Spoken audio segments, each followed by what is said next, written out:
Assalamualaikum warahmatullahi wabarakatuh. Innal hamdalillah nahmaduhu wa nasta'inuhu wa nastahdihi wa nastaghfiruh.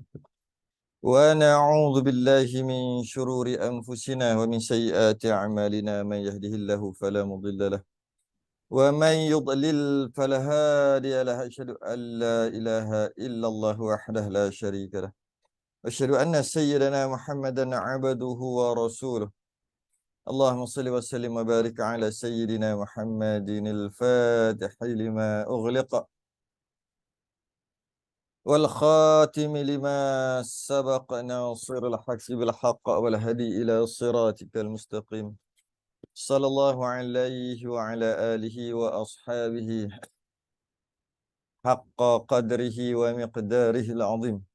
اللهم نور بالكتاب بصري وأتلق بلساني واشرح بصدري واستعمل به جسدي بحولك وقوتك فإنه لا حول ولا قوة إلا بك سبحانك لا علم لنا إلا ما علمتنا إنك أنت العليم الحكيم ولا حول ولا قوة إلا بالله العلي العظيم.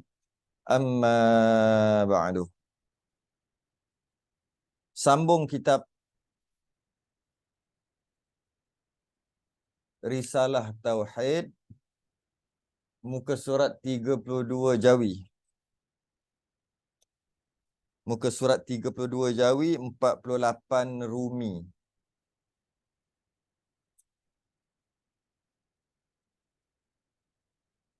Tiga puluh dua Jawi, 48 Rumi.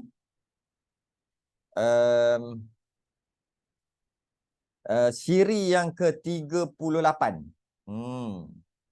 Siri yang ke-38 dah kita ni. Kalau masuk daripada awal tu maknanya dah 38 kali dah. Yang membicarakan tentang ketuhanan 38 kali. InsyaAllah kalau hadir semua ke-38 ni boleh faham, boleh kenal Tuhan paling kurang pun sekadar lepas fardu ain. Masuk kita perbahasan sifat yang mustahil. Ya. Alhamdulillah, ya, alhamdulillah. Yang ke-38. 38 ni dia memerlukan 38 kali ni dia memerlukan istiqamah yang tinggi tau. Dia memerlukan daya tahan yang tinggi. Daya tahan tu sangat tinggi. Kalau nak sempurna 38. Tak habis lagi, banyak lagi, separuh tak sampai. Tapi 38 kali tu kalau nak istiqamah dia memerlukan daya tahan yang sangat tinggi. Daya tahan lawan. Lawan apa? Lawan nafsu, lawan syaitan.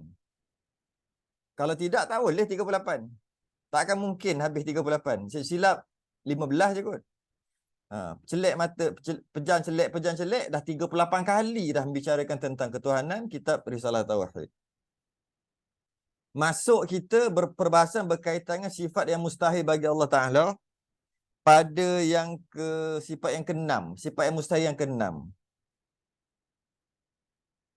Ya, lawan bagi wahdaniyah yang nombor 6 tu.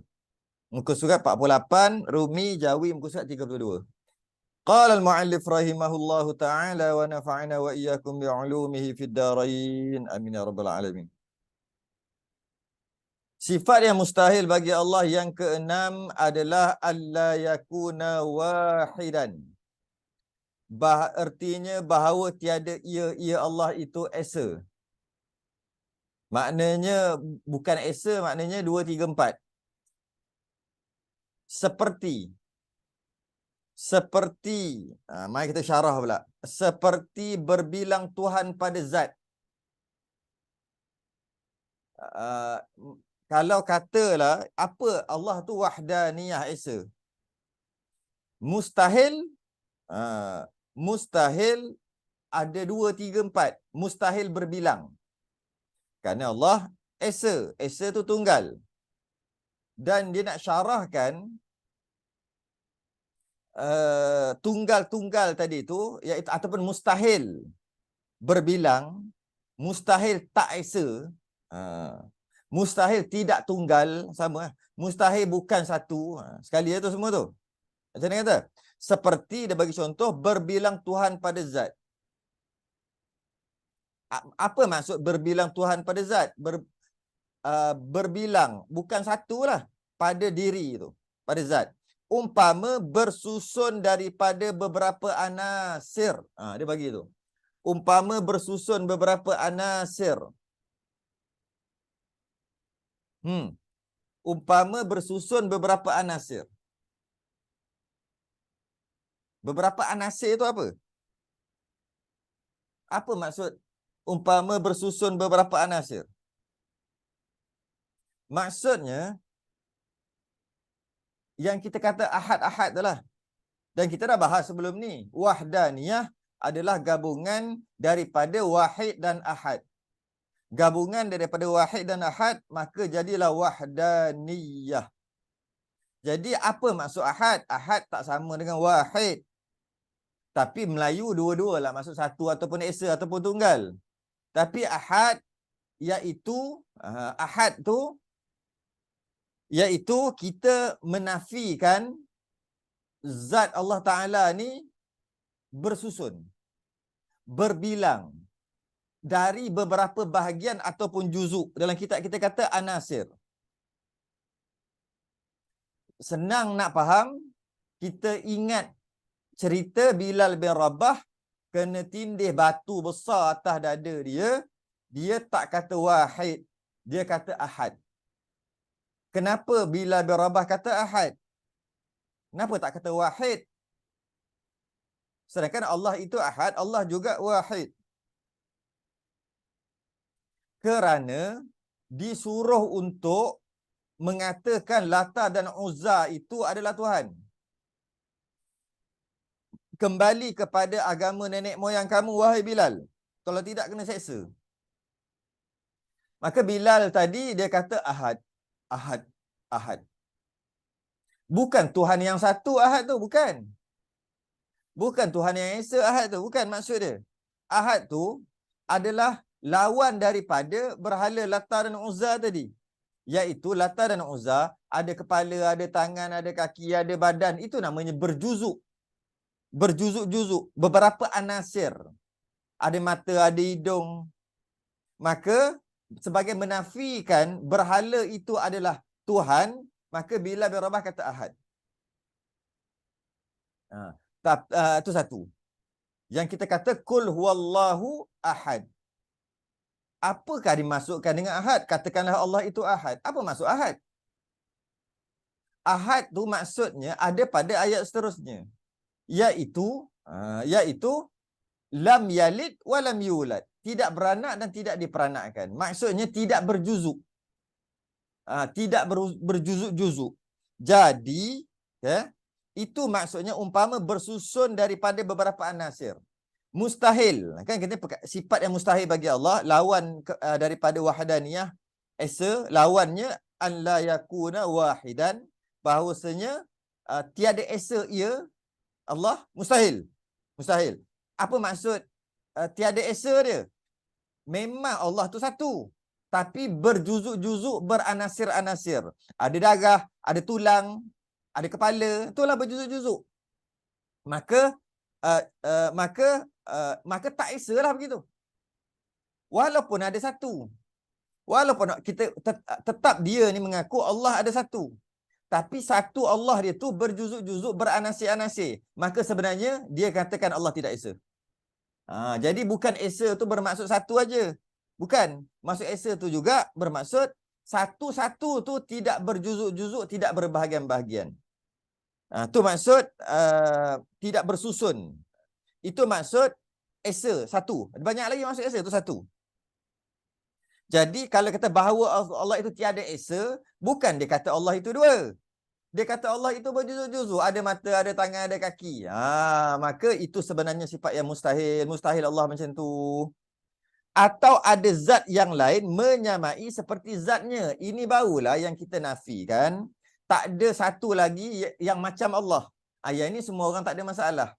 Bila kata Allah itu satu, Allah itu tunggal, tak ada dua. Dalam kepala kita tak ada yang satu lagi macam Allah. Ini semua tak ada masalah.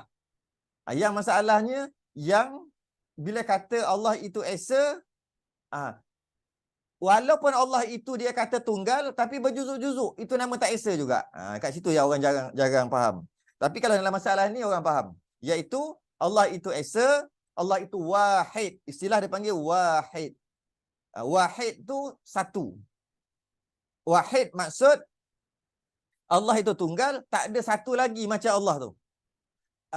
Ahad maksud Allah itu tunggal juga, dan tunggalnya Allah itu tidak berjuzuk-juzuk, tidak berkepala, bertangan, berkaki, berdarah, bertulang, berurat, tidak. Itu maksud ahad. Jadi ahad dengan esa, ahad dengan wahid gabung jadi wahdaniyah. Tu jadi wahdaniyah tu.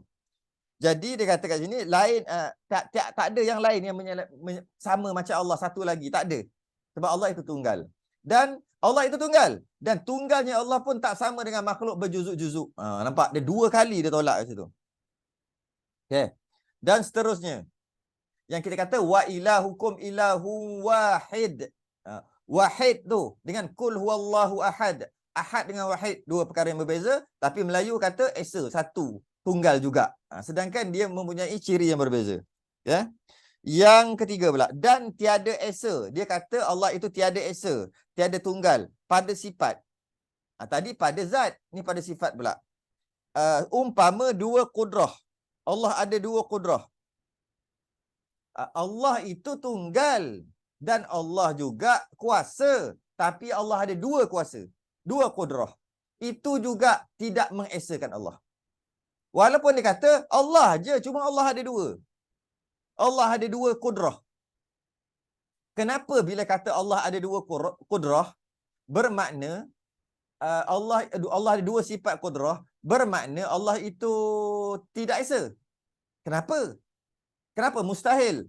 Kerana sifat Allah adalah sifat yang sempurna. Sifat kamal, sifat sempurna.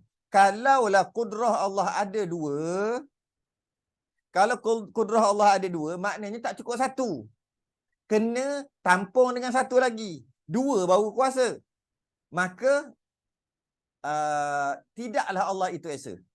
Walaupun Allah saja yang ada dua kuasa tadi. Kerana kuasa Allah itu tidak esa. Sifat kuasa itu tidak tunggal. Sebab memerlukan dua untuk kuasa. Maka Allah ada satu aja esa dari segi sifat, iaitu kudrah. Dengan satu sifat kuasa Allah, sifat kudrah tu telah sempurna segala-galanya. Itu baru kuasa sungguh.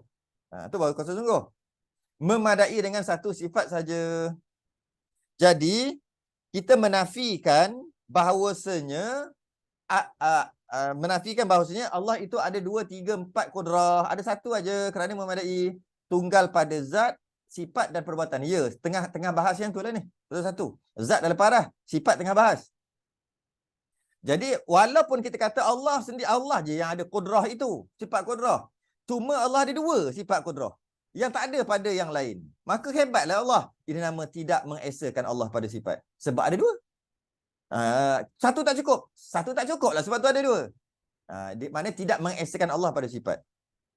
Satu lagi, ayat ni mudah untuk kita faham. Iaitu, atau ada sifat yang lain menyamai seperti sifat Tuhan. Ayat ni kita tak ada masalah. Kita kata Allah ada sifat kudrah, maha kuasa. Dan tak ada maha kuasa tu dekat yang lain.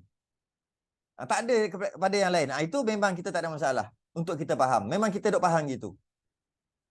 Bila kata Allah maha kuasa, tak ada yang macam kuasa Allah satu lagi orang lain. Ataupun kuasa yang lain. Tak ada. Hanya Allah saja. Satu. Tu. Habis dia panggil, kita dah bahas sebenarnya dalam masalah wahdaniyah panjang lebar Pak ni. Kita ulang sikit-sikit gitu je. Dan tiada esa pada perbuatan. Seperti tak ada esa pada perbuatan. Macam mana pula dari segi af'alnya, dari segi perbuatannya? Tak esa. Macam mana?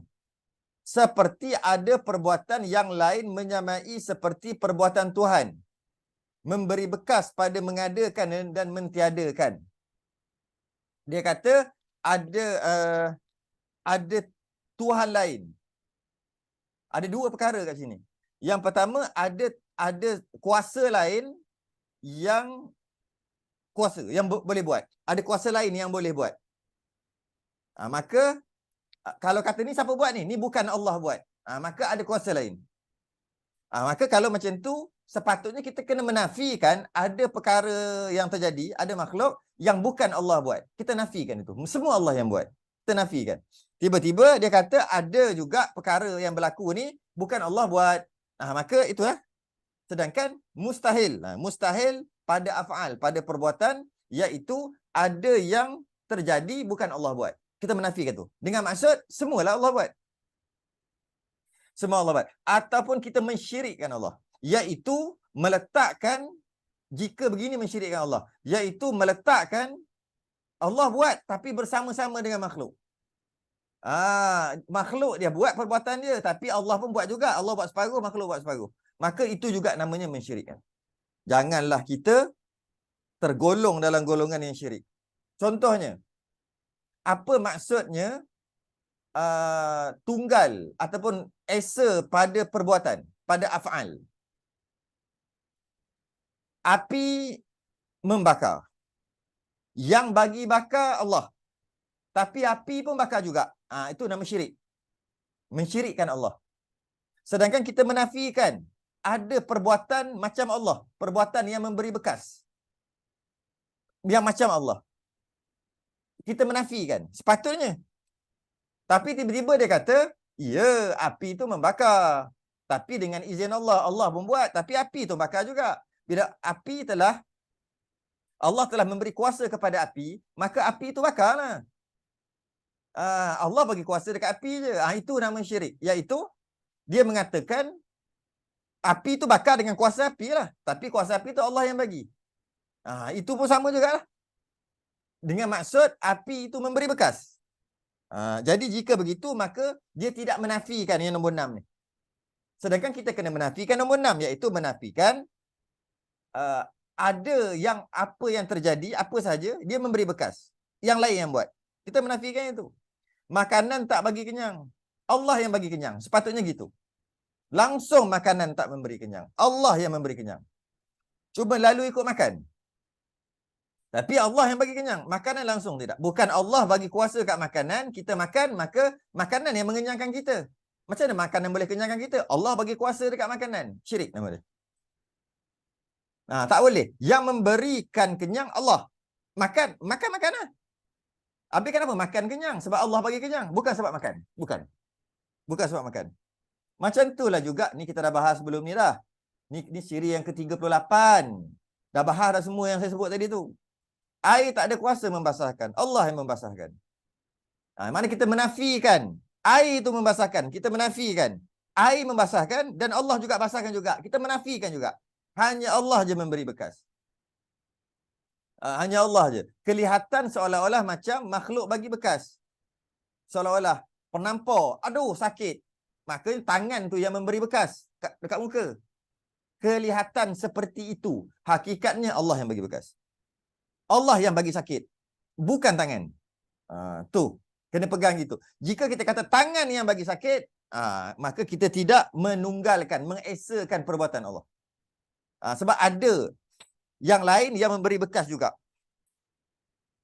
Yang memberi bekas macam Allah. Yang biasa, contoh yang biasa dia akan cerita kat bawah ni. Kita cerita awal-awal lah. Nanti lagi kita baca je. Iaitu cincin. Cincin ada kat tangan. Apabila kita bergerakkan tangan, cincin tu siapa gerak? Jika kita kata cincin tu tangan yang menggerak, tapi Allah yang gerakkan kita. Allah yang gerakkan kita. Kita gerakkan tangan. Maka cincin tu bergerak dengan sendiri. Atau cincin tu bergerak kerana tangan yang bergerak. Bukan kerana Allah gerakkan. Itulah tidak mengesakan Allah pada perbuatan. Atau bahasa lain boleh kata mensyirikkan Allah jugalah. Malah i'tiqad tu i'tiqad kufur. Kafir siapa kata gitu. Dia pakai cincin dia gerak. Siapa gerakkan tangan aku? Allah yang gerakkan. Siapa gerakkan cincin yang aku pakai ni? Tangan yang gerakkan. Tapi tangan gerakkan cincin, tangan gerakkan cincin. Macam mana tangan boleh gerakkan cincin? Sebab Allah yang gerakkan tangan. Akhir sekali pergi ke Allah juga. Tak boleh kufur, i'tiqad kufur. Kenapa? Kita mengatakan ada selain daripada Allah yang memberi bekas, iaitu tangan. Walaupun tangan tu dapat bekas, dapat kuasa daripada Allah sekalipun. Tu maksud esa sungguh apa yang terjadi, baik dan buruk, semua adalah perbuatan Allah. Semua adalah perbuatan Allah. Dan kita dah bahas dalam bab wahdaniyah. Kita dah bahas dalam bab wahdaniyah. Semua yang berlaku, baik dan buruk. Ada troli, ada barang dalam troli. Kita tolak troli. Siapa tolak barang yang dalam tu? Yang tolak barang adalah troli. Siapa tolak troli? Yang tolak troli adalah kita. Yang tolak troli itu adalah kita. Siapa gerakkan kita? Yang gerakkan kita tu Allah. Maka kita telah mensyirikkan Allah. Sebab kita kata Allah gerakkan kita aja. Bila Allah gerakkan kita, maka kita yang gerakkan troli. Maka kita telah memberi bekas.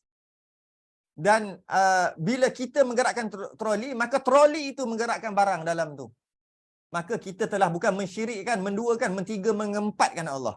Sebab kita kata, yang gerakkan barang tu bukan Allah. Yang gerakkan barang tu adalah troli. Yang gerakkan troli tu adalah kita. Yang gerakkan kita Allah. Walaupun last sekali kembali kepada Allah, itu namanya syirik. Habis tu siapa? Barang tu Allah gerakkan, troli tu Allah gerakkan, kita pun Allah gerakkan. Semua Allah gerakkan. Semua sekali. Allah yang gerakkan. I'tiqad tu adalah i'tiqad Mu'tazilah. Yang kata i'tiqad Mu'tazilah ni, Allah bagi kuasa, Allah bagi kedekat, Allah bagi qudrah dekat kita, kita dah ada, maka kita buat sendiri, kita gerak sendiri, kita yang memberi bekas apa yang kita buat tanpa campur tangan Allah. Allah tak campur tangan dah. Allah dah lepas tangan sebab Allah hanya bagi qudrah, kuasa je. Pandai-pandai kau nak guna. Dan kalau kau menggerakkan, kau buat jahat ke, kau buat apa sekalipun, kau buat sendiri, aku tak ada kena-mena, kata Allah. Itu adalah i'tiqad Mu'tazilah. Hakikatnya semua Allah yang gerakkan. Semua Allah yang buat. Semua Allah yang nak. Tu semua tu esa-esa tunggal tu. Habis yang berlaku tu Allah saja yang buat. Kadang-kadang kita nampak perkara itu buruk. Kadang-kadang kita nampak yang jadi itu perkara baik. Kadang-kadang perkara buruk. Macam kematian dan sebagainya kan perkara buruk. Itu kita dah bahas dalam masalah wahdaniyah beberapa bulan lepas. Kau dah ulang balik. Okey, kau dah tak boleh baca kitab pula. Okey. Dia kata esa pada perbuatan seperti ada perbuatan yang lain menyamai seperti perbuatan Tuhan. Memberi bekas pada mengadakan dan mentiadakan. Ya, habis. Yang ketujuh adalah ajzun.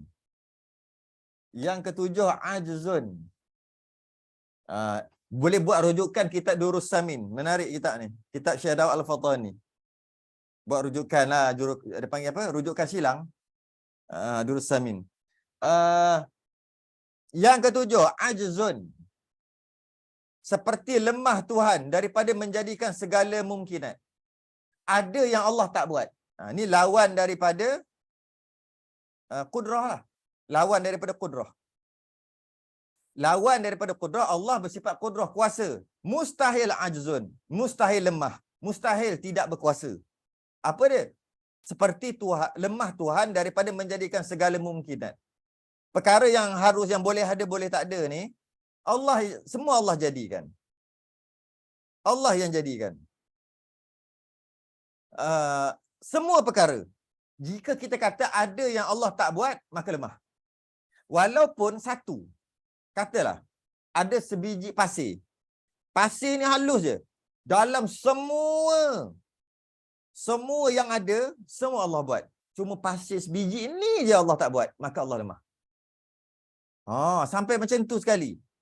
Walaupun sebiji. Kuat juga sebiji je pun lemah.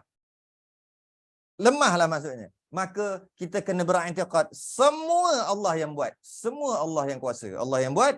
Dan mustahil lemah. Mustahil ada yang Allah tak buat. Seperti lemah Tuhan daripada menjadikan segala mungkinat. Lemah. Tuhan tak boleh buat perkara yang mungkinat.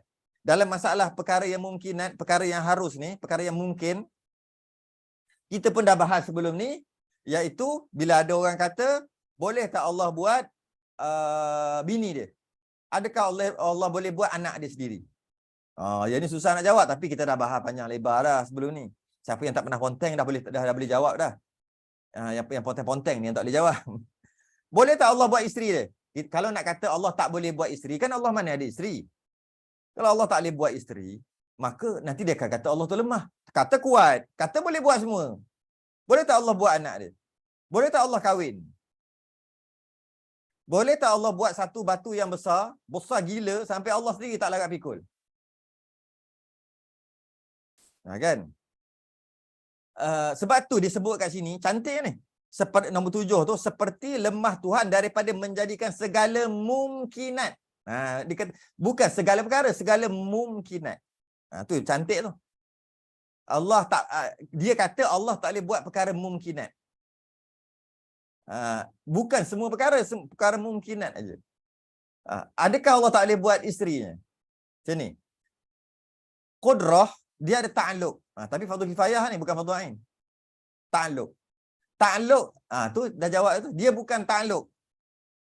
Qudrah adalah hanya perkara mungkinat sahaja. Dia tak tertakluk kepada perkara wajib dan perkara mustahil.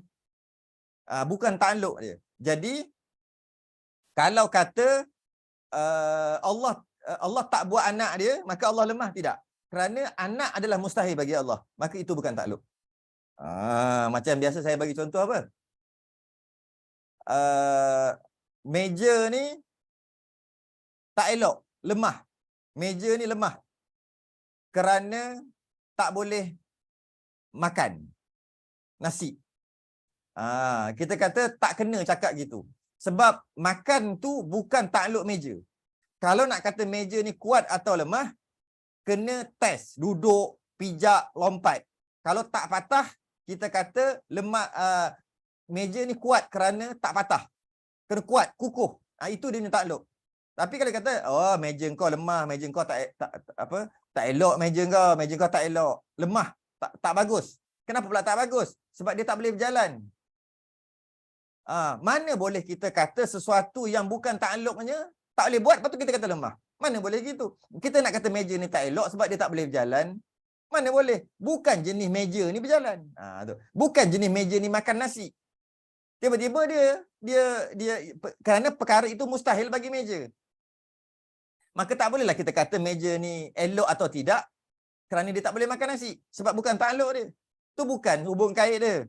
Nak kata meja ni kuasa, kuat, kukuh, test lah tengok kayu dia kuat ke tidak. Begitulah. Qudrah, takluk dia hanya perkara mungkin. Perkara yang boleh ada, boleh tak ada. Perkara yang wajib dan perkara yang mustahil bukan takluk qudrah. Itu fardu kifayah. Dan kita pernah bahas sebelum ni. Tak faham itu tak apa. Betul fardu kifayah, bukan fardu ain. Yang ke-8, karahiyah. Yang ke-8, karahiyah. Lawan kepada iradah. Allah bersifat iradah. Allah sifat iradah menentukan, saya suka guna nak. Nak, Allah berkehendak. Lawan dia adalah karahiyah. Karahiyah ni tergagah ataupun kena paksa. Tergagah tu. Kena paksa lah, tergagahi. Umpama menjadikan alam dengan tidak kehendak. Allah, tu mustahil. Mustahil Allah jadikan apa-apa, tapi bukan sebab Allah nak jadikan. Terjadi sendiri. Macam tu kan? Tersilap jadi. Tidak. Mustahil. Atau dengan lupa. Allah terlupa. Asalnya tak nak buat alam, tapi entah macam mana terbuat. Lupa pula. Ingat tak nak buat. Tak mungkin jadi gitu. Mustahil. Atau serta lalai. Nanti kita akan bincang bab ni. Atau mengadakan dengan ilah atau tabiat. Semua ni mustahil. Dengan maksud tergagah. Mari kita tengok. Satu persatu. Adapun makna lupa. Allah buat alam ni dengan lupa. Apa maksud dia? Iaitu pada mulanya ada pengetahuan. Mulanya ada ilmu. Kemudian masa menjadikan tiada pengetahuan. Itu maksud lupa. Mustahil. Mustahil. Allah menjadikan alam ni dengan lupa. Atau lupalah. Kalau lupa tu tergagah lah. Dia lawan iradah ni buat tanpa ada tekanan.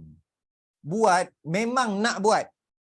Tu maksud iradah. Allah bersifat iradah, maka Allah bersifat berkehendak. Naknya Allah tu, kehendaknya Allah itu, buatnya Allah, naknya Allah itu, tentukan Allah nak tentukan apa-apa, tentu sungguh. Bukan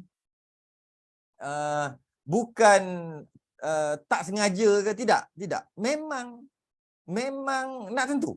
Memang nak. Okey. Jadi bukan sebab terlupa ke? Tidak. Jadi ada pun makna lupa iaitu mula-mula ada pengetahuan, kemudian masa menjadikan tiada pengetahuan. Tidak begitu. Allah dah tahu dah nak buat gini-gini, tapi masa jadi tu terlupa pula. Tak. Tu maksud tu. Dan makna lalai. Lalai am. Makna lalai secara am. Maksud makna lalai adalah secara umum. Secara umum. Sama ada pada mulanya ada pengetahuan atau tiada. Kalau dia saja nak apa? Nak takrifkan apa maksud lalai, apa maksud lupa. Sebab lalai ni macam dengan lupa macam sama je kan, lalai kan. Lain dia kata. Dia kata kalau lupa mula-mula ada ilmu. Mula-mula ada pengetahuan. Lepas tu ketika nak buat tu hilanglah pengetahuan. Itu namanya lupa. Nak buat mula ada, betul, Allah aku lupa. Sebab dia bila sebut lupa, sebelum tu dia tahulah. Kalau dia tak tahu, tak boleh kata lupa. Kenapa tak jawab soalan periksa ni? Lupa. Lupa apa? Tak mengaji. Bila mengaji bukan lupa, namanya tak tahu. Dia cuma nak takrifkan lupa tu apa. Lupa adalah sebelum tu tahu, kemudian tak tahu. Tak tahu. Itu namanya lupa. Okay, dia beritahu. Lalai pula, dia kata, umum lagi, am. Sama ada pada mulanya ada pengetahuan atau tiada. Jadi, lupa ni kita boleh kata lalai juga. Sebab kalau disebut lalai, gini, dulu dia tahu. Tiba-tiba sekarang ni, dia nak buat sesuatu, dia tak tahu. Dah terlupa. Okay. Dia nama lalai juga. Ataupun dulu dia memang tak tahu. Kemudian bila dia nak buat sesuatu, tak tahu juga. Dah memang dia tak tahu. Dia panggil lalai juga. Tu kata. Lalai umum. Maknanya setiap yang lupa mesti lalai. Tapi yang lalai tak semestinya lupa. Boleh? Istilah kaedah dia panggil umum khusus mutlak. Tu kaedah lah. Tu fardu kifayah. Jadi lalai ni maksud sebelum tu dia tahu. Lepas tu ketika nak buat jadi tak tahu. Itu namanya lalai. Ataupun kita panggil lupa. Boleh juga. Tapi lalai. Ataupun sebelum tu memang tak tahu. Ketika nak buat pun tak tahu juga. Itu lalai juga. Tapi kalau lupa satu je. Iaitu sebelum tu tahu. Ketika nak buat tak tahu dah. Itu namanya lupa. Tu nak bagi terang tu aja. Maka lupa itu khas. Kerana tertentu ada pengetahuan dahulunya. Lupa-lupa tu khusus, khas. Iaitu sebelum tu tahu, masa nak buat jadi tak tahu. Itu namanya lupa. Dan lalai itu am. Lalai itu lebih umum. Sama ada pengetahuan, dia tahu dahulu, sebelum tu dia tahu, kemudian dia tak tahu. Ataupun sebelum tu dia memang tak tahu, masa nak buat pun tak tahu juga. Dia detailkan tentang bahasa aja. Umum khusus mutlak. Dan makna menjadi dengan illah. Maka Allah tidak begitu. Tu yang nak bagi tahu. Last sekali Allah tak begitu. Mustahil Allah begitu. Begitu tu bagaimana? Mula-mula Allah tahu. Ketika nak jadikan, tiba-tiba terlupa pula. Tak, Allah mustahil begitu. Ataupun dulu memang Allah tak tahu. Bila nak buat pun tak tahu juga. Mustahil Allah macam tu. Tu nak ceritanya. Sebab cerita tentang mustahil. Dan makna menjadi dengan illah itu, dengan illah, dengan kaitan, dengan kait. Itu iaitu dikatakan wujud Allah Ta'ala itu melazimkan wujud kainat. Kainat ni kita lah, makhluk. Dia kata, bila Allah ada, automatik makhluk ada. Dia automatik. Bahasa sekarang, melazimkan ni bahasa sekarang automatik. Mesti. Wajib. Lazim. Sama tu. Mesti. Ataupun automatik. Senang faham automatik. Auto. Jadi, dia kata, mustahil Allah menjadikan dengan illah. Mustahil Allah menjadikan, mustahil bila kata karahiyah maksudnya tergagah, iaitu Allah berkehendak, Allah bertentu, Allah tentukan dengan illah, Allah tentukan dengan kerana. Allah tentukan dengan kerana. Yang mana kita dah bahas dah berkaitan dengan kerana, supaya, kan? Apa maksud dia? Kita dah bahas dah sebelum ni dalam masalah iradah. Mustahil. Kerana dia kata iaitu dikatakan wujud Allah Ta'ala itu melazimkan wujud kainat. Bila ada Allah, automatik ada makhluk. Kalau tidak, macam mana Allah tu nak kuasa kalau tak ada makhluk? Kalau ada makhluk, barulah Allah tu kuasa. Kalau makhluk tak ada, macam mana Allah nak kuasa? Dia kata gitu. Kan Allah tu berkehendak. Kalau tak ada apa-apa, Allah je ada, macam mana nak kata Allah tu berkehendak? Maka automatik bila ada Allah, automatik ada makhluk. Menandakan Allah tu berkehendak. Dia kona ke situ. Macam mana nak kata Allah Maha melihat kalau semua tak ada? Allah nak tengok apa? Dia kata gitu. Jadi bila ada Allah, automatik ada makhluk. Barulah namanya Allah melihat. Ni geng-geng sesat ni. Geng-geng apa ajaran sesat. Memang ada kata gitu. Allah Maha mendengar. Kalau Allah saja ada, yang lain semua tak ada, makhluk semua tak ada, Allah tak cipta semua, macam mana nak kata Allah mendengar? Nak dengar apa? Jadi bila ada Allah, automatik kena ada makhluk. Barulah maknanya Allah mendengar. Ada kona ke situ. Sedangkan i'tiqad kita, sama ada makhluk atau tak ada makhluk, Allah kekal. Memang Allah Maha berkuasa. Allah Maha mendengar. Allah Maha melihat. Walaupun tak ada makhluk. Sebab tak ada kaitan dua tu. Okay? Jadi dia kata kat sini, melazimkan. Jadi ada wujud Allah Ta'ala, automatik wujud kainat. Ada Allah, automatiklah ada makhluk. Kalau tidak macam mana nak kata Allah kuasa, Allah mendengar, melihat, semua kata ni. Seperti lazim ma'lul dengan illah. Okey, sama lah. Seperti adanya, ini automatik ada satu lagi. Umpama gerak tangan, illah gerak cincin. Ni yang cerita-cerita ni. Gerak tangan, illah gerak cincin. Maksudnya, samalah juga. Siapa yang cipta gerakan tu? Gerakan, siapa yang menggerakkan tangan? Allah yang gerakkan tangan. Siapa yang menggerakkan cincin? Yang menggerakkan cincin adalah tangan. Dia kata gitu. Kalaulah tangan tak bergerak, macam mana cincin nak bergerak? Tapi cincin tu bergerak dengan geraknya tangan, bukan Allah gerakkan. Sama je sebenarnya bab tu. Ya. Dan makna menjadi dengan tabiat seperti api, tabiatnya menghanguskan. Macam mana kita nak kata api itu menghanguskan kalau tak ada perkara yang boleh dihanguskan. Jadi bila ada api, mestilah ada perkara yang boleh dihanguskan. Baru boleh kita kata api itu menghanguskan. Itu tabiat dia. Mustahil Allah begitu. Nak kita mustahil Allah gitu. Ada Allah, mesti ada makhluk. Sebab kalau ada kata api membakar, macam mana boleh kita kata api membakar? Kalau api sahaja ada, adakah api itu membakar? Kalau api saja ada, macam mana nak bakar? Dia mesti ada yang boleh dibakar, barulah boleh kita kata api itu membakar. Maka adanya api, automatik, tabiatnya mesti ada yang lain untuk dibakar. Automatik. Tidak. Tidak begitu. Allah Ta'ala tidak begitu. Tu. Kita Allah Ta'ala tidak begitu. Ini agak berat juga lah sikit. Berat sikit je. Adapun jalan lupa dan lalai menafikan iradah. Kalaulah Allah buat dengan lupa atau lalai dengan ta'rif tadi, menafikan iradah. Bermakna Allah tak ada iradah. Ataupun iradah Allah tidak sempurna. Kalau Allah buat dengan lupa atau dengan lalai. Sebab tu mustahil. Ialah keduanya melazimkan ternafi ilmu. Yang membawa kepada lazim ternafi iradah. Automatik lah. Lazim ni automatik. Macam mana? Bila Allah buat secara tak sengaja, bila buat tak sengaja tu buat tanpa ilmu lah buat tak sengaja. Lepas tu dia kata itu, kalaulah buat tak sengaja, terbuat. Mana masa buat tu tanpa ilmu.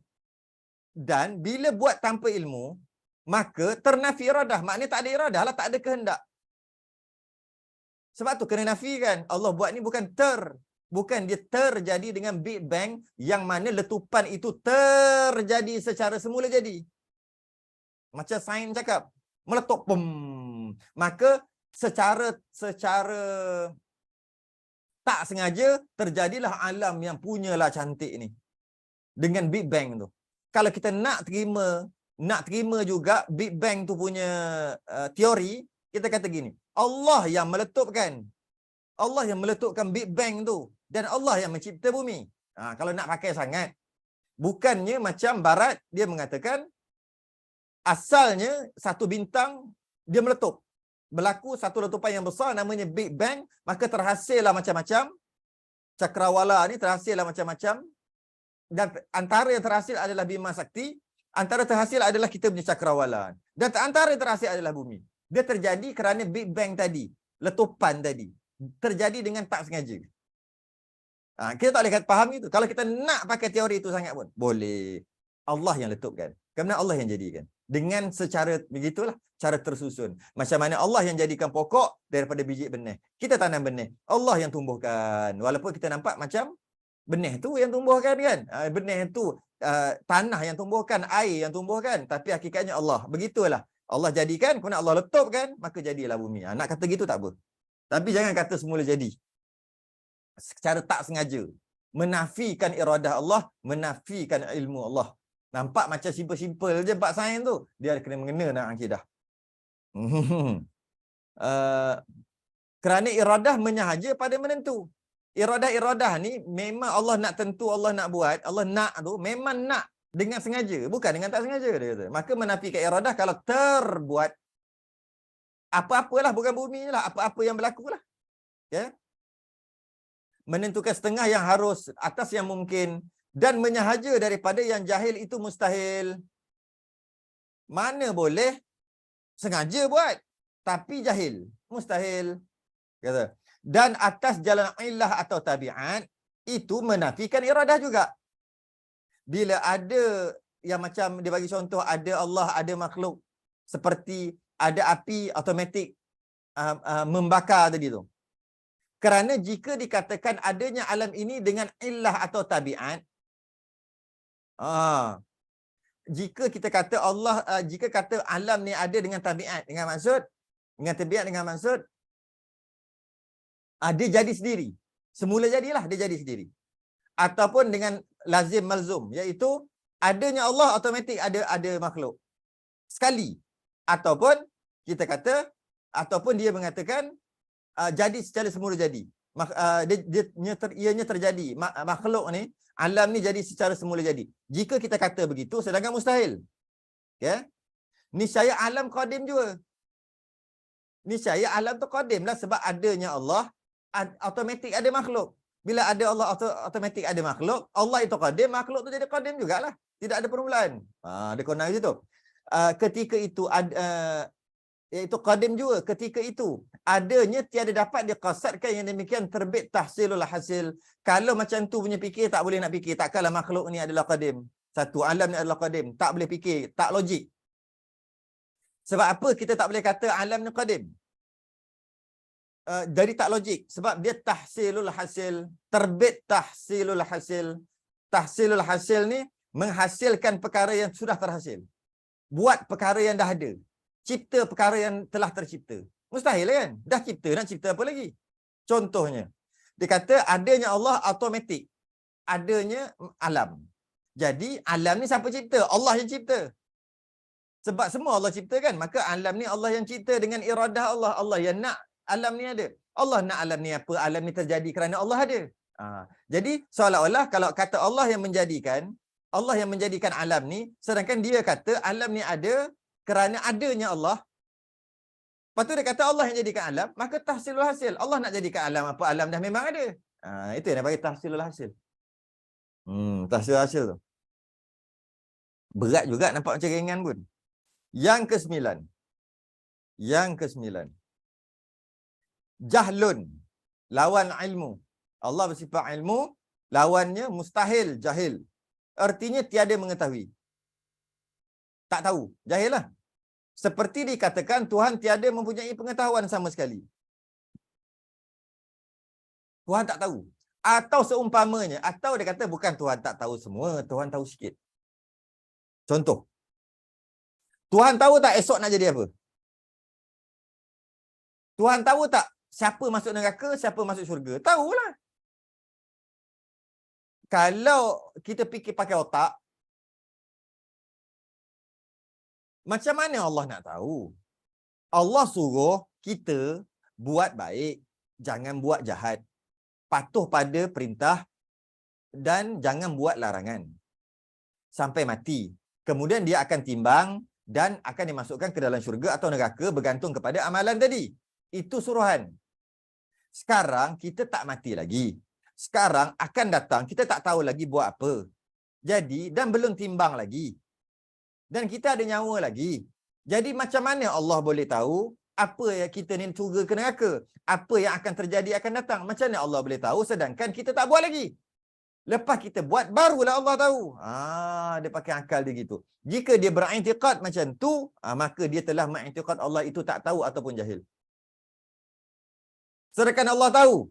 Malah siapa masuk syurga, masuk neraka pun Allah dah tahu. Bukan Allah tahu je. Allah yang nak. Allah yang tentukan siapa syurga neraka. Sekarang ni dah tentukan. Bukan sekarang, sejak azali lagi Allah telah tentukan. Habis tu buat apa kita nak ibadah? Kita dah bahas dah sebelum ni berkaitan dengan perkara tu kan. Buat apa kita ibadah? Sebab kita dah tentukan, Allah dah tentukan syurga ke neraka. Kita dah bahas pada perbahasan qudrah iradah. Panjang lebar kita bahas bab tu kan. Taklah ulang balik. Boleh tengok rakaman lepas kat YouTube. Jadi tak boleh kata Allah tak tahu. Allah semua tahu. Allah semua tahu. Dan tahu tu tahu sungguh. Inkisyaf, tahu sungguh. Iaitu syak, mustahil syak. 50-50. Mustahil Allah gitu. Zan, kuat sangka. Mustahil Allah gitu. Dan waham. Macam was-was. Mustahil. Pada barang yang diketahui daripada yang wajib, yang mustahil dan yang harus. Yang wajib diri Allah sendiri. Allah tahu tentang dirinya sendiri. Itu wajib. Yang mustahil, Allah tahu tentang yang mustahil bagi Allah. Mustahil akal. Allah tahu dia tak ada anak. Allah tahu dia tak ada isteri. Allah tahu tak ada yang macam dia. Tak ada yang sekufu macam dia. Semua Allah tahu tentang yang mustahil. Dan yang harus, kita semua ni haruslah Allah tahu. Semua, segala-galanya. Dan tidak terkait dengan masa. Ini cuma ulangan je sebenarnya ni. Kita dah bahas sebelum ni. Yang ke-10, maut. Allah bersifat hayah, hidup. Lawannya mustahil, maut. Artinya mati. Seperti dikatakan Tuhan hidup dengan bernyawa atau bersusun daripada anasir yang 4. Kalau kata pertama, bila kita kata Allah tu hidup, mustahil mati. Mati, hilang, binasa. Satu. Dan termasuk juga, bila kita kata Allah begini pun dinamakan Allah itu mati juga. Iaitu, Allah bersusun daripada anasir. Walaupun kita kata Allah hidup, tapi Allah hidup itu bersusun daripada beberapa anasir. Apa anasir tu? Api, air, tanah, angin. Maka sebenarnya kita kata Allah mati. Jangan kata gitu. Jangan kata gitu.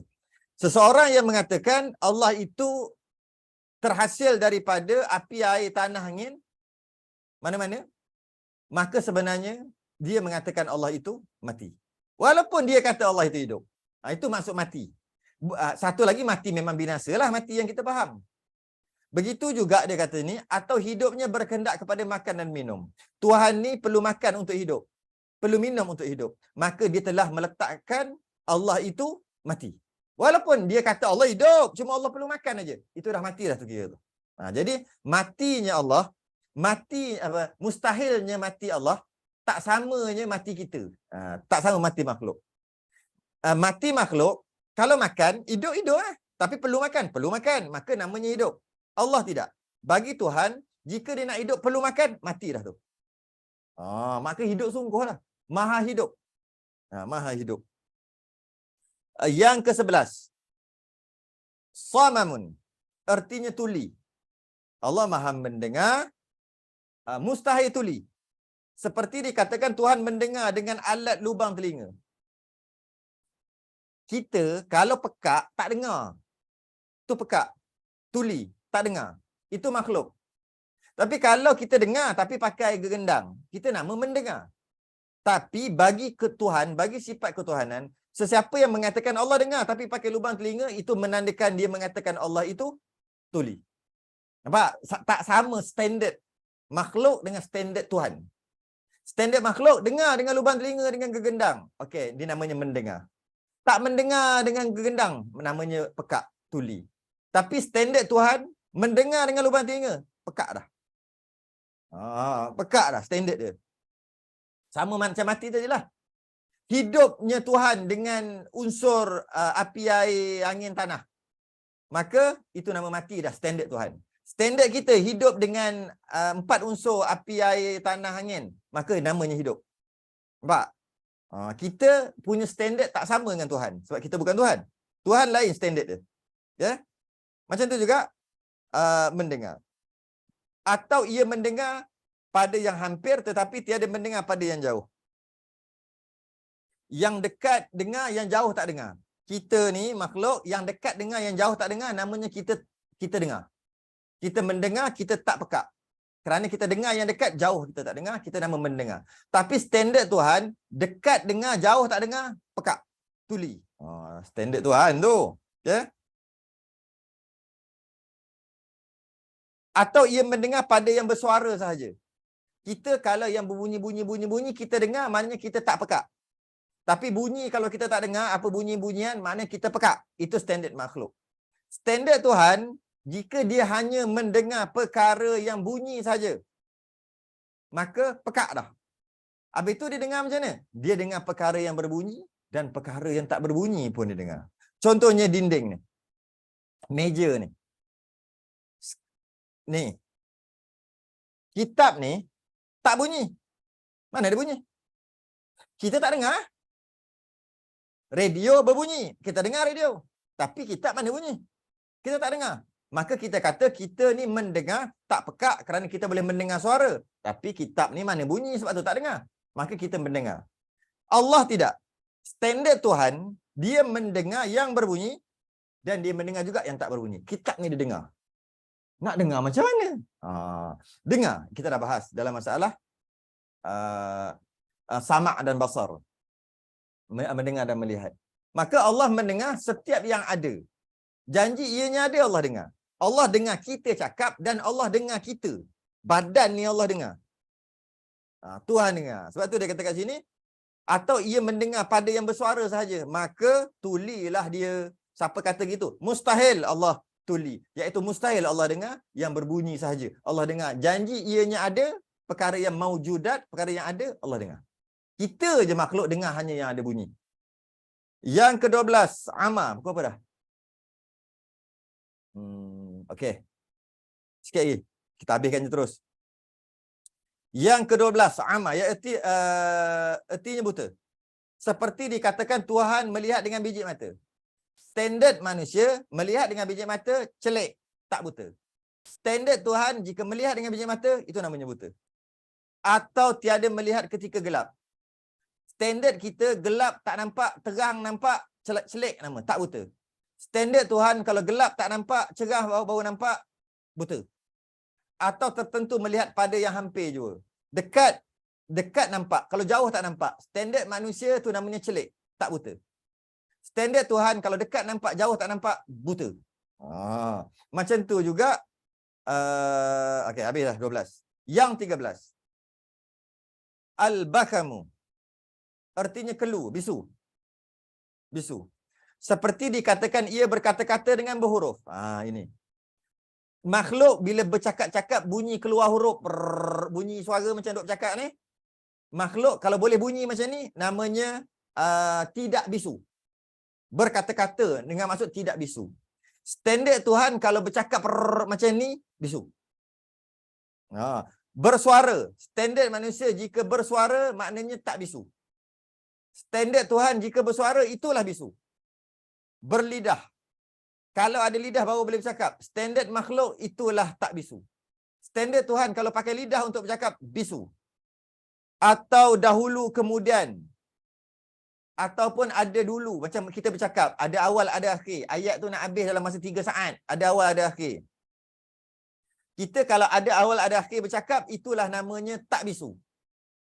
Tapi kalau Tuhan ada awal, ada akhir bercakap tu, berkata-kata tu, maka itulah bisu. Okay? Sebagaimana yang baru kita makhluk berkata-kata. Maka Allah berkata-kata, Allah tidak ada suara, tidak bersusun, tidak berhuruf. Dan kita dah bahas tentang kalam, maksud. Yang ada, lepas kita bahas bab kalam tu yang terakhir tu, sifat ma'ani yang terakhir. Panjang lebar kita bahas bab kalam. Memang hari tu, malam tu puas hati sifat kalam. Sampai ada yang kata, puas hati yang ni, faham sungguh sifat kalam tu. Apa maksud? Iaitu maksudnya pemberitahuan yang Allah nak bagi tahu kita. Tanpa bersuara. Sebab kalau bersuara, maka Allah itu bisu sebenarnya. Maka mustahil Allah bersuara. Mustahil Allah berkata-kata dengan bersuara. Kalau bersuara pun, Allah cipta suara. Maka Allah cipta suara, maka bunyilah. Yang bunyi itu adalah Allah cipta suara. Bukan Allah punya suara. Kalau Allah bersuara dengan berkata-kata, ada awal, ada akhir, itu menandakan bisu. Kalau langsung tak boleh berkata-kata, lagilah bisu. Okay. Kemudian habis dah yang fardu ain yang mustahil, masuk kita yang ni ulangannya balik. Iaitu kaunuhu ajizan, iaitu keadaannya yang lemah daripada menjadikan mungkin. Bila Allah itu bersifat, bila mustahil Allah itu bersifat dengan kudrah, bukan. Mustahil Allah itu bersifat dengan ajzun. Betul? Ajzun iaitu lemah. Mustahil Allah itu lemah. Maka hal keadaannya Allah yang lemah daripada menjadikan mungkin, mustahil jugalah. Bila Allah itu mustahil ada sifat lemah, mustahillah Allah itu lemah. Jika mustahil Allah itu ada sifat lemah, maknanya mustahillah keadaan Allah itu lemah. Sebenarnya sama je. Bila kita bahas sifat ma'ni dengan ma'nawiyah, fardhu ainnya sama je sebenarnya. Kaunuhu karihan, iaitu keadaan yang tidak mahu, tidak hendak kepada sesuatu kejadian. Bila mustahil Allah itu karahiyah, tergagah, kena paksa, maka mustahillah keadaan Allah itu duk kena paksa. Kaunuhu jahilan, keadaan yang tidak keadaannya yang tidak mengetahui. Jika mustahil Allah itu jahil, maka mustahil jugalah Allah itu keadaannya tidak mengetahui. Kaunuhu mayyitan, keadaannya yang mati. Jika mustahil Allah itu keadaan mati, mustahil Allah ada sifat mati, maut, maka mustahillah keadaan Allah tu mati. Kaunuhu asaman, kaunuhu asama, asama, keadaannya yang tuli. Kalaulah mustahil Allah itu tuli, mustahil jugalah keadaan Allah itu yang tuli. Ya? Kaunuhu a'ma, artinya keadaan yang buta. Kalau mustahil Allah ada sifat buta, mustahil Allah ada sifat buta, maka mustahillah keadaan Allah itu buta, tak nampak. Mustahillah. Kaunuhu abkam, keadaannya yang kelu, bisu. Mustahil Allah itu ada sifat bisu, maka mustahillah keadaan Allah itu bisu. Sebab tu pada Imam Abul Hasan Asy'ari, dia sekadar 13 aja. Tak ada kaunuhu ni. Kerana kaunuhu ni dah bahas dalam sifat ma'ani, dah ada dalam 13 tu. Dah, bukan 20 lagi. Habis. Kita baca agak laju juga sebab kita dah bahas sebelum ni dalam masalah sifat ma'ani. Sifat yang harus. Lepas ni kita akan bahas perkara yang sama pula. Lagi, ulang lagi pada muka surat 70, 77, 70. Cerita balik dalil-dalil Allah tu qudrah, ta'alluq, cerita balik. Padahal dah cerita dah. Dia ulang balik gitu. Ulang balik dalil-dalil kalam, sifat kalam sebagainya. Ulang balik. Dia akan ulang. Dia memang 3 kali ulang kitab kita.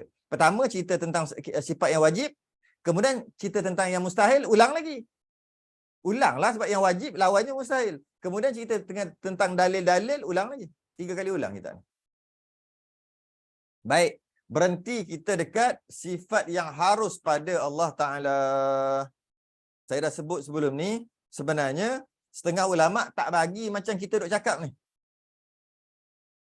Kita menceritakan tentang Allah itu mustahil lemah, mustahil buta, sebab tak beradab. Jadi kita tak boleh ulang banyak-banyak kali sangat. Tak beradab yang kita baca kitab sebelum ni kan, minggu lepas kan. Bahawasanya setengah ulama' dia kata mustahil sebaliknya. Sekadar gitu dia kata. Dia tak mengatakan Allah itu mustahil buta, mustahil pekak. Tak kata gitu. Kerana tidak beradab sebenarnya. Tapi nak kena faham. Nak kena faham sungguh. Maka sebut tu agak-agak lah. Gitu. Tadi saya rasa pun agak mungkin dah terlebih-lebih sebut dah tadi. Patutnya sikit-sikit aja sebut tentang yang tak ada pada Allah tu. Kerana tidak beradab. Macam kita baca lepas. Iaitu seolah-olah kalau raja tu kita kata, ampun tuanku, raja yang tidak pekak, yang tidak bisu, raja tidak bodoh. Memang raja tak bodoh. Tapi kita nak kata apa? Ampun tuanku, raja yang pandai. Tak perlulah cakap tidak bodoh. Tapi tidak bodoh tu pandai lah. Jangan cakap sebab tak ada adab dengan raja. Tapi memang raja tu tak bodoh, dia pandai. Kena cakap pandai je. Jangan cakap tak bodoh. Kenapa? Tidak beradab. Macam tu lah. Raja bukan kera. Jangan cakap gitu. Raja seorang manusia yang baik. Kena kata gitu. Tak boleh kata, wahai raja yang bukan kera, bukan babi, bukan anjing. Bukan. Dia tak beradab. Dengan Tuhan pun tak boleh kata. Macam yang kita duk bincang ni. Arak-arak lepas ni tu je yang kita bincang lah. Tak bincang banyak lagi. Sebab sebagai ulama' tak gemar cerita yang tak ada pada Allah.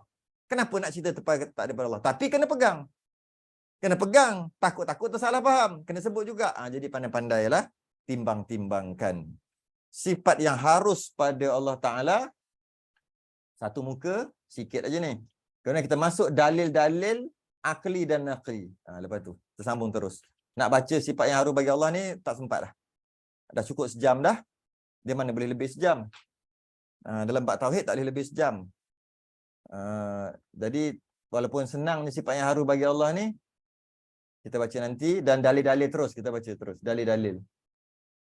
Dan kita akan ulang balik bab qidam, baqa', mukhalafah, ulang balik. Tapi dari sudut dalil. Tangguh dulu. Kita berhenti muka surat 53. Jawi muka surat 34. Wallahu a'lam.